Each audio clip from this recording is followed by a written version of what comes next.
My name is Karl Alexander.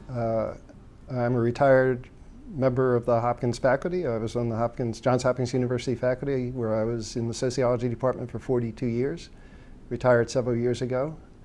I was a survey researcher by trade, and with my dear collaborator and good friend and precious friend, Doris Entwistle, the two of us worked together on a project that lasted for 25 years. Started in 1982, where we selected a sample of almost 800 children who were starting first grade in Baltimore City Public Schools that year, and we followed their lives as they unfolded for a 25-year period. We called it the Beginning School Study. One of the strands of research that we published using the data on the experiences of these 800 youngsters explored the issue of summer learning loss, and that's proven to be one of the more impactful strands of my research.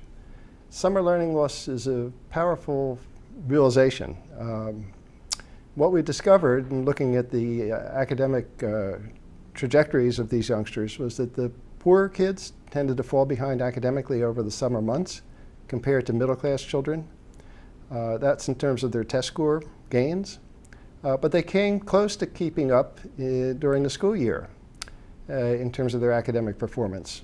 We know in general lower-income children and disadvantaged minority children tend to fall behind academically over time. This is true in Baltimore. It's also true throughout the country. And it's a large challenge to understand what drives that increasing achievement gap over time. The summer learning gap is an important component of that, especially in the early grades.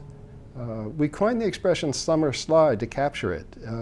The idea is that poor children fall behind academically during the summer months when they're cut off from the learning opportunities that are available to them in school, but they keep up tolerably well while they have access to the quality teachers and learning resources.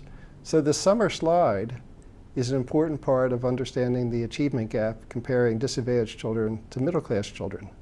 And if we can find ways to mitigate that, that is to help these low-income children keep up academically, to keep learning over the summer months instead of falling behind, we would go a long ways towards solving one of the more challenging academic puzzles of our time and addressing a profoundly important social problem. That is to help lower income and minority children keep up academically. They're capable learners. They learn while they're in school during the school year at a level close to middle class, those are middle-class children, but they need help.